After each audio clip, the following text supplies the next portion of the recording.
Welcome. I'm Sebastian Mahfood, and you're listening to WCAT Radio, the on-air wing of En Route Books and Media, bringing you the dulcet sounds of Catholic wisdom.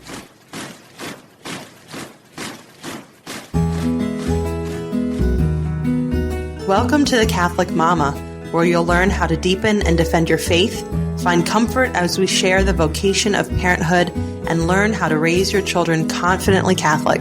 I'm your host, Christine Mooney Flynn. Let's get started. Hello, and welcome to the Catholic Mama podcast. I'm your host, Christine Mooney Flynn. Thanks for joining me today on this episode. And also thank you to Emily Stimpson Chapman, who is joining me. Emily, thank you for coming on.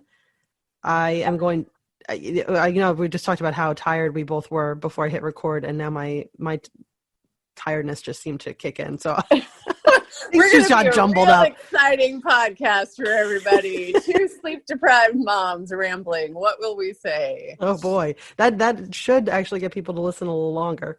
So Emily, if people are not familiar with Emily, who are listening to the show, is a Catholic wife and mother, a very prolific writer and author. The Catholic Table is one of my favorite modern Catholic spirituality books, as well as her latest cookbook project that is helping to fund an adoption, which is such a cool idea. I don't know, a speaker. I mean, my goodness, what doesn't Emily do? And actually, I found originally I had seen you on Franciscan Presents, which we made a little joke about that I was probably the only, at least in my demographic, who saw that. I'm going to film another episode this Friday. Are you really? Yeah, well, it's for a new book that I've got coming out this Easter, and it is... Oh, right, of course you would, yeah. So we have a new book. No, it's a book I actually co-authored with Scott Hahn on the resurrection of the body and heaven and the afterlife, so a real sort of Easter theme. And we're taping... Scott and I and Father Dave and Regis Martin are going to tape a Franciscan Presents episode on it. So that's awesome. Yeah, me and my baby and my mom and a babysitter are all going to head down to Steubenville. Bring baby entourage. Like, that's what me and the men. That's what I do remember on that, the one episode I saw of you on there. Was that the only one that you were on? I've been on a few. I've been on a few for the one that I remember, and it was specifically about the Catholic Table. You brought food with you, so now instead you're going to bring a baby. Now I'm going to bring a baby. Yeah, they can give me food. Yeah, right. In a different position now. I know. Yeah, but they bring me on as their lone woman under 50 every once in a while. So that's what I'm there for, to add youth and femininity to the panel. There isn't much of that right now. No, but that's so cool. Yeah, of course, if you're authoring a book with Scott Hahn, he's one of the co-hosts of the show, so that makes sense. Yeah, so it'll be fun. It's been a little project I haven't talked about. People knew I was working on a book, but I didn't talk about it. I wrote it last summer, and just most of it is Scott's brilliance, but Scott brought me in partly to help with the writing, but also because of my take on the sacramentality of the body and the understanding of how the body is an icon for so many important spiritual truths. And he really wanted to bring me in on the book for that. So I love that. And actually, my husband and I were just talking about your writing last night when I was informing him that he was going to have to watch Our Four Children today. Hey, by the way. But we were both admiring the fact that you steep it's beautiful prose. You have a wonderful voice, but you steep it in deep theological truths. So these aren't like just passing books that aren't going to be any use to anybody in a couple of years. The Catholic Table, is so steeped in theology of the body and the sacrament of the Eucharist, and it's lasting. And so I was just what I hope for. Yeah, well, you're doing a great job. No, I think it's we have such a rich tradition of theology as Catholics, and there are so many beautiful truths that you're not going to get necessarily on social media, but that also, heck, I'm exhausted, so I don't really always want to sit down and read a 4,000 word or a 4,000 page theology book. So how do you make theology accessible? How do you make it interesting? How do you help people to see the relevance? That's what I try to do.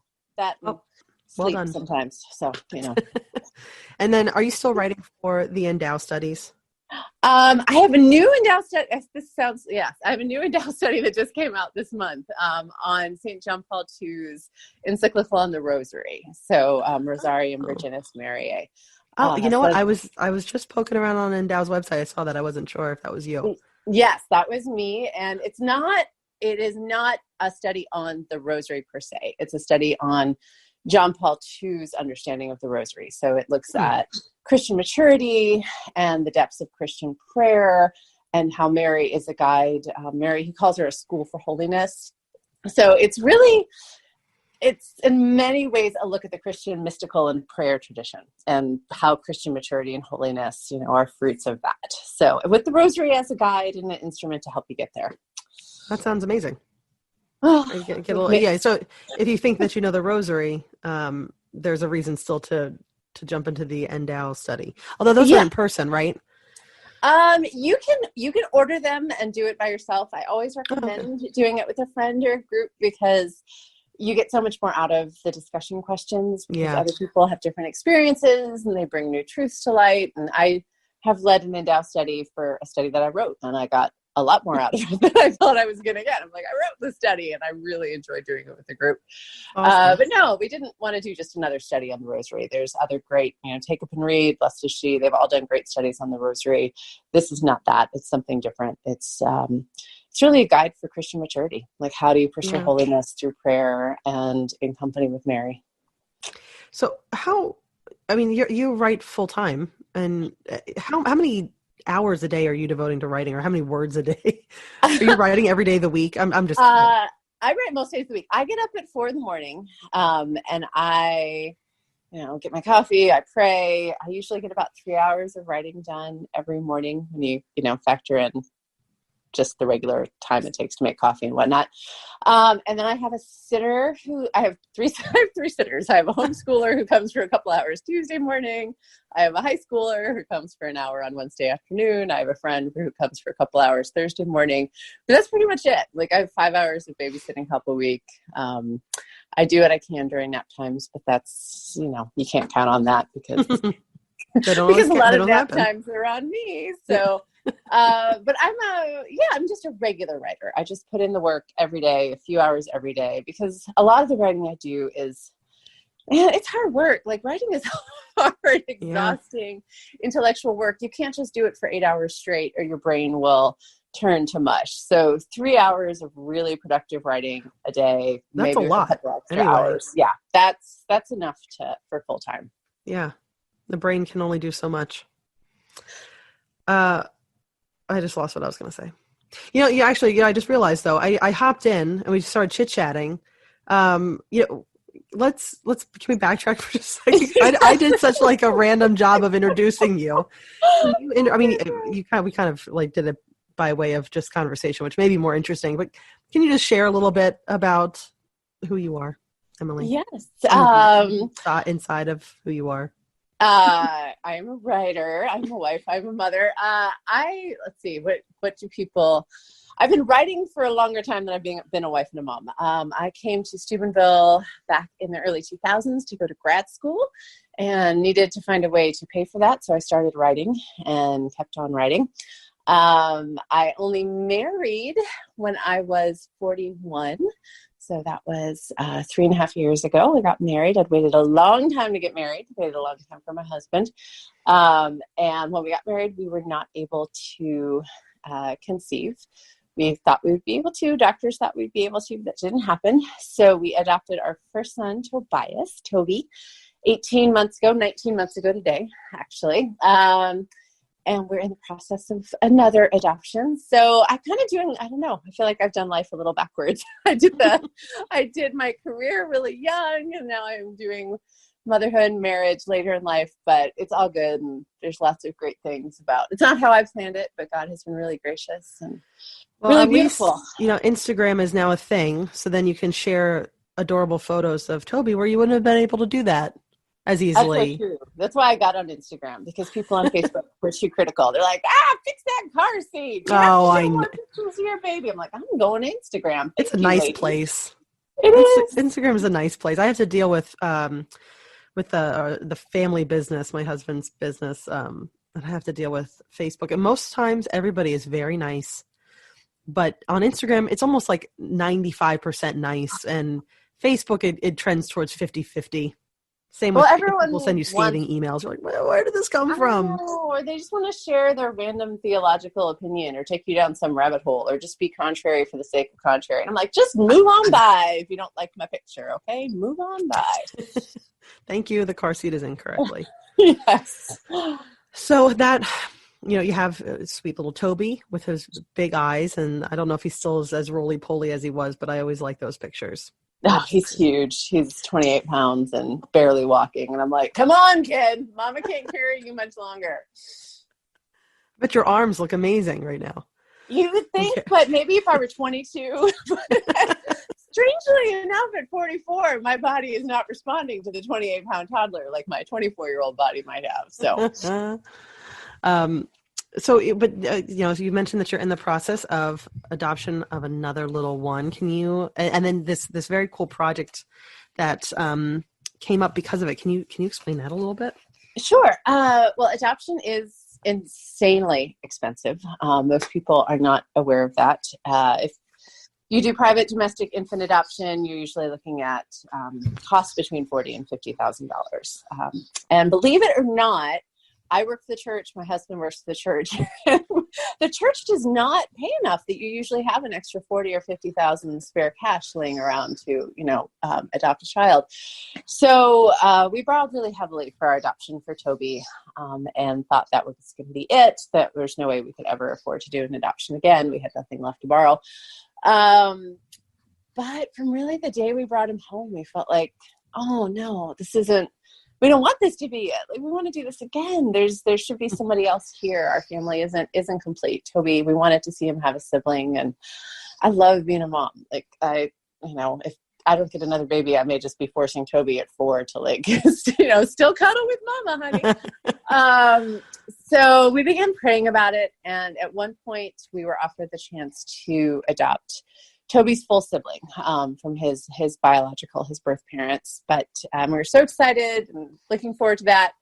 But she died in the womb at 16 weeks. So when his birth mom went to her 16-week checkup, the baby was no longer there.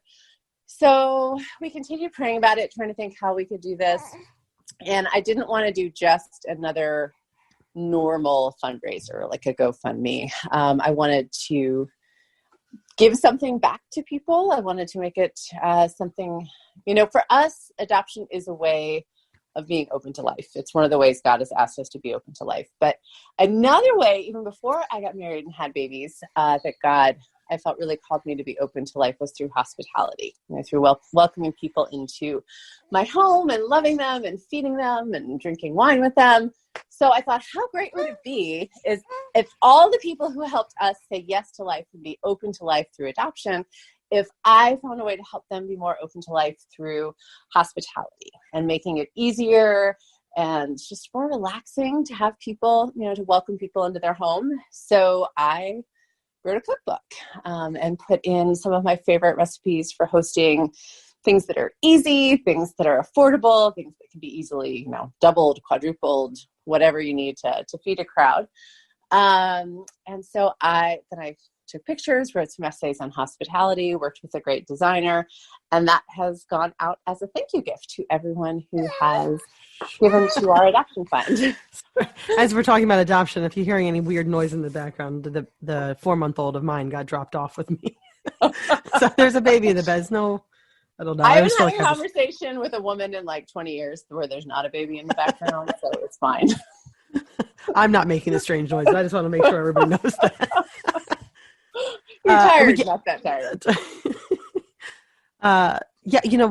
When you said great designer, the book is very, very prettily put together. And actually, I was so happy to see that and happy to support the project.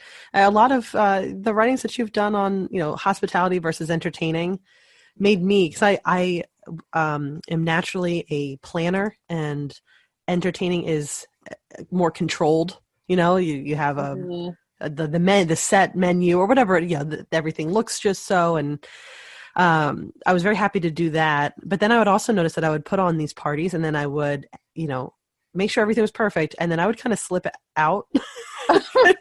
I just didn't want to, I just wanted to make things nice and have people enjoy them, but I didn't want any more effort on my part. So I'm more of an introvert. So, oh my goodness. Take your wine to the closet. And that's hang out basically, there. yeah, to rejuvenate.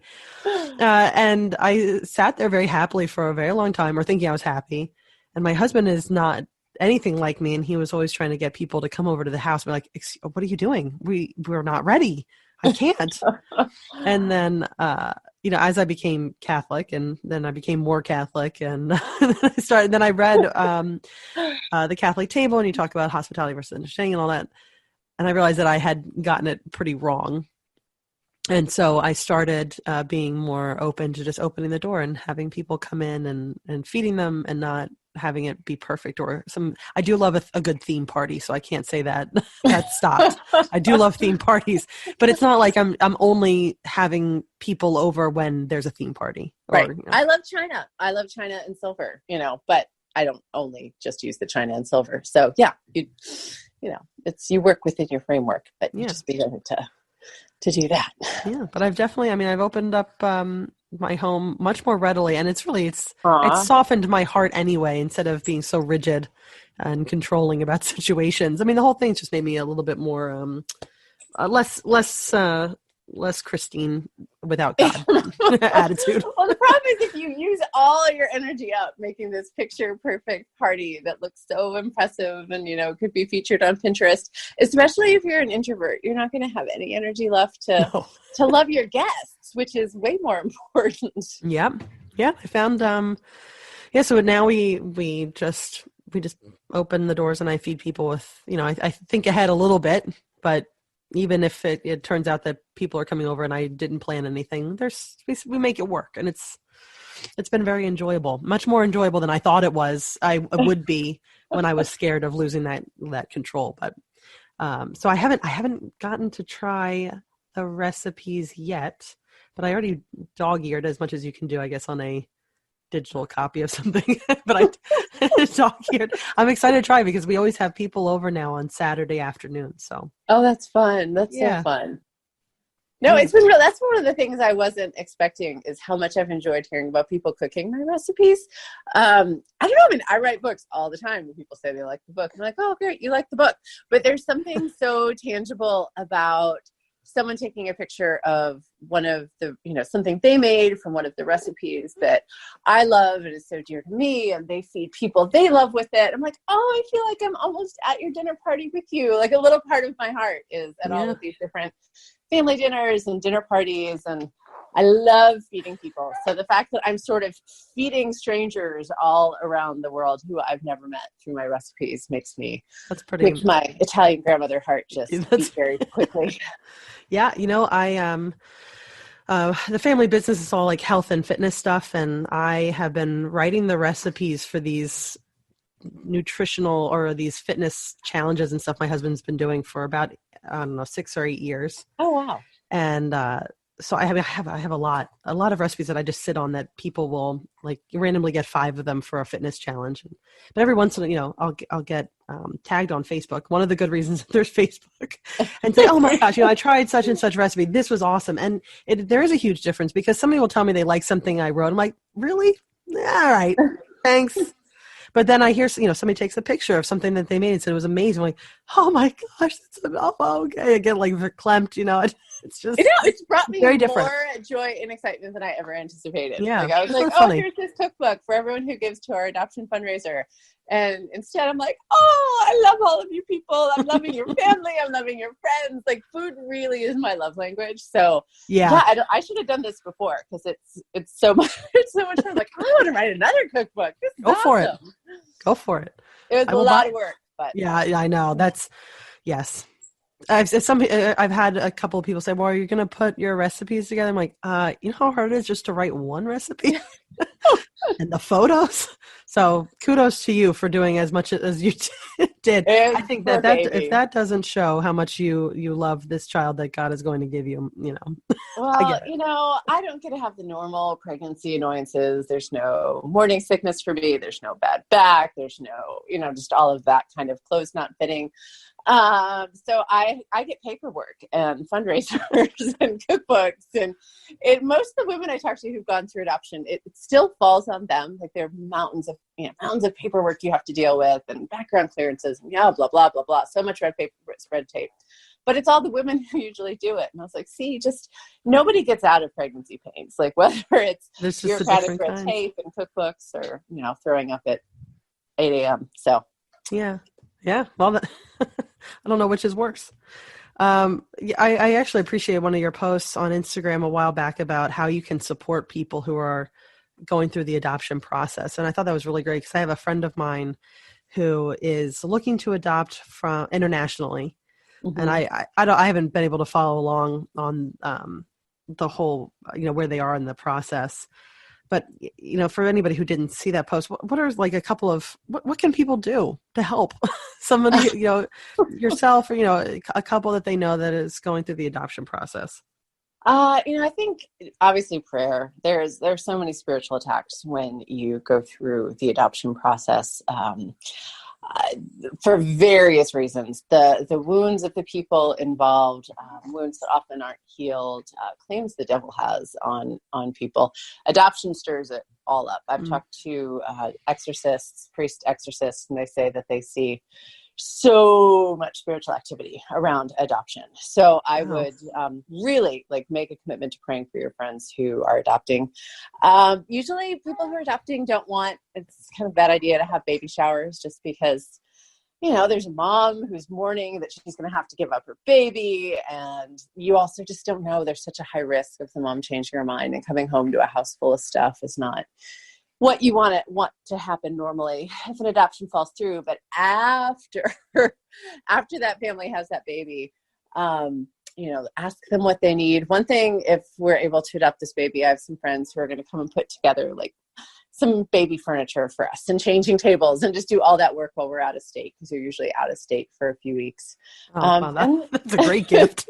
I know. I was like, two of them are actually dating. We're like, this is going to be like your marriage prep. You're going to have to put together some IKEA furniture, see how that goes, work through your issues, come back. Yeah. Oh, you know what?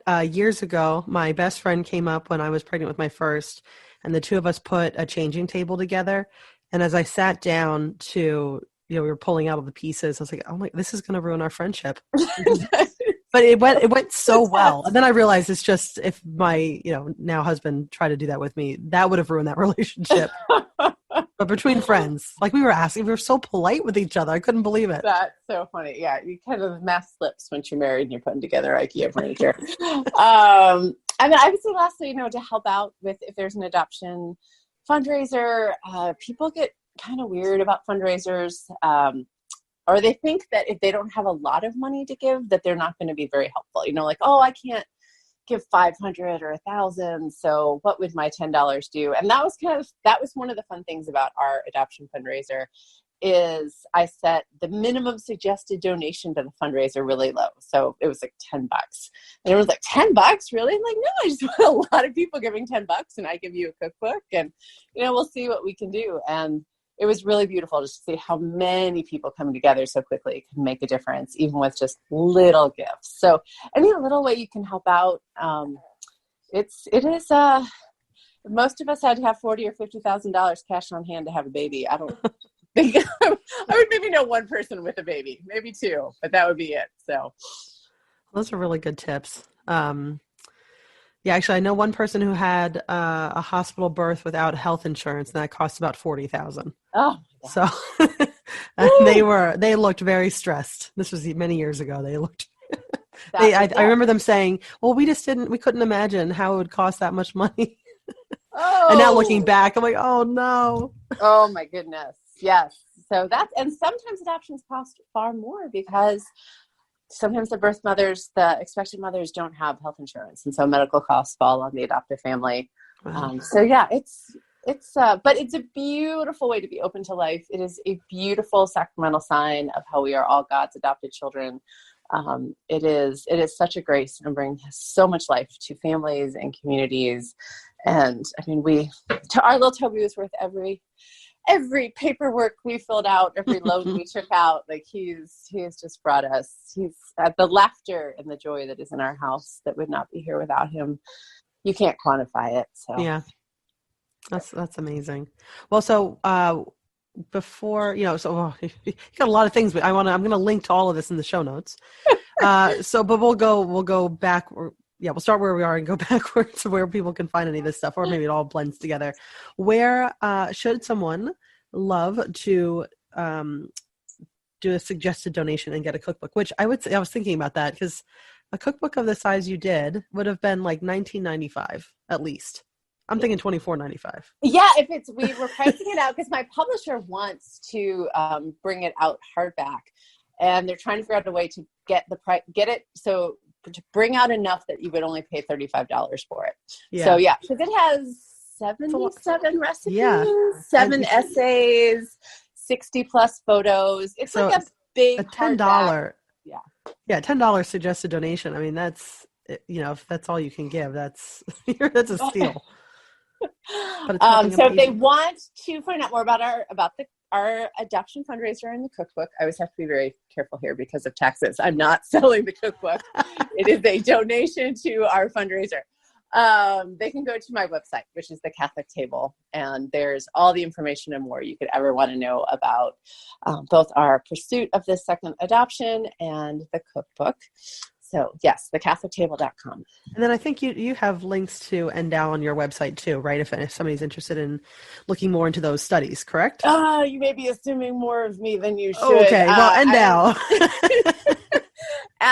Endow Groups, endowgroups.com, I think, or endowgroups.org, at Endow Groups on Instagram. Maybe I just looked at your website and then searched for Endow. No, I can't remember what I did. Yeah, I can't keep it all up. It's just me over here, like trying to respond to all the messages and write all the books and do all the Instagram posts and take care of the baby with 5 hours of babysitting help a week. So I am not doing pretty darn good. As I should be. Well, I don't know. I well done. More than Endow Groups. You can just look up Endow Groups, and the new study is Rosarium Virginis Mariae. Okay, and what does that mean in Latin? The Rosary of the Blessed Virgin, the Rosary of the Virgin Mary. Oh, is that okay? So, yeah, I saw Duolingo just released Latin as one of their language lineups. You can learn, but it's not ecclesiastical Latin. It's different. So I just started, and it's not as good of quality as, say, the more popular ones like Spanish or French. So I'm only on. I think I'm on a 3-day streak. Yeah, this is as far as I've gotten in my Latin. Immersion Latin. What I've gotten from the liturgy over the years, I'm like, I think this seems about right. That looks to be making sense. Yeah, I learned how to say the Hail Mary in Latin, and then we've been going to Latin Mass a few times a month, and I've been trying to follow along. I was like, Duolingo's doing this. Why not?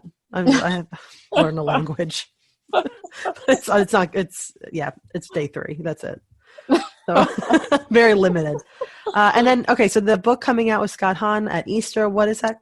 Yes, title? That is called Hope to Die. Okay. And that will be available everywhere. That's good. That'll make people stop for a second and look at that. Hope to Die. I know, we keep joking because he has a book called Swear to God. And this is Hope to Die. And what's the, swear to God, hope to die, stick a needle in your eye. Yeah. That's coming next. That's coming next. That'll be on self-mortification. Yes, exactly. We'll be talking about penance. Look for it next Lent. There you go. You're welcome. I want a cut of that. Okay. And I'm sure, that's just going to be widely available. That will be widely available. Yeah, you'll be able to, get that. Can you pre-order that yet? Like on Amazon or anything? Do you know? I do not think so, because we're just finalizing the cover designs this week. But my guess is pre-orders will start next week as soon as they have an actual cover design. We're trying to make these fine distinctions, like to put the subtitle above the author's names or below the author's names. How do we want to do it? All these silly little details that take up all the time at the end of a publishing project. So. Yeah. Well, that is very exciting. I'm going to rush upstairs and tell my husband that, because we actually just did an episode on what Catholics should and should not read. It was mostly about just finding quality spiritual reading books Yes. that are, that's great. yeah, that Catholics should read, not just random spirituality books. And we recommended a few of Scott Hahn, so I'll have to add that Scott onto is the list. super brilliant. He is super, super, super brilliant. So working on a project with him, it's like, okay, those are 9,000 great ideas. We have to boil it down to 9 now. So how do we make everyone else understand this, Scott? So but he's great. He's good fun. I've worked with or for Scott. I was his assistant when I was a graduate student. Student 20 years ago. Scott is like my uncle. He's just been a part of my life for a long time now. So that's awesome. Well, Emily, thank you so much. I hope your husband and son don't get home right away so you can put your feet up or something. They just pulled in. Oh no! So now I'm gonna race down and make dinner. I'm surprising my husband with spaghetti and meatballs tonight, which I hate, but it's his favorite dinner, and he's always asking me for it. So after 4 years of marriage, I decided I would make it for him. So this sounds very important. I won't keep you. Thank you so much for joining me, and anybody who's listening. Again, I'll put links to as much as I can in the show notes, and then of course I'll update it once the latest book comes out with Scott Hahn, Hope to Die. All right. Thank you, Emily, it was so good to talk to you. It was great talking to you too. I hope you get some rest tonight. Thank you. That's always the prayer. All right, take care. Bye-bye. Don't forget to head over to thecatholicmama.com to get your free copy of How to Talk to Your Kids About God. This handy little ebook will teach you how to broach the topic of God with your children, or how to respond to your kids when they want to talk about God, as well as give you answers to 7 of the trickiest questions about the faith that Christian parents face. You'll love the easy to understand grown-up answers, the pared down but not talked down answers you can share with your kids, plus recommended resources if you'd like to deepen your understanding of the topic. Get yours free at thecatholicmama.com. Hi, everybody. This is Al Belowski, host of Catholic Mysticism and All Things Catholic. You know, we have such a beautiful, vibrant faith, and I want to introduce you to it. And what we do on the show is we talk about the supernatural. We talk about a prayer life. We talk about the battle that's waged between good and evil. We talk about Satan, and we talk about God and the battle that they have begun for our souls. And we talk about our brothers and sisters, the saints. And we want to get you into this wonderful supernatural aspect of our faith, where we talk about miracles of the Eucharist, where we talk about Our Lady's apparitions at Fatima and Lourdes. And we can let our souls be nourished with this and continue to grow closer to our Lord in holiness. And by our brothers and sisters that have gone before us, the saints, that we tap into their lives and talk about them and the challenges that are so relevant today in our world as it was for them. And we use this to become closer and closer to our Lord, because we are spiritual beings, and He has given us this great gift of His church to nourish us with His sacraments, especially in the Eucharist and confession and confirmation and all the beautiful things of our faith that lead us closer and closer to Him. So I hope you'll tune in for Catholic Mysticism, where we will try, you and I, together, to grow closer through the Holy Spirit to our Lord Jesus Christ. God bless. We hope you enjoyed the program and will join us back for another show on WCAT Radio. This is Sebastian Mahfood. Good day.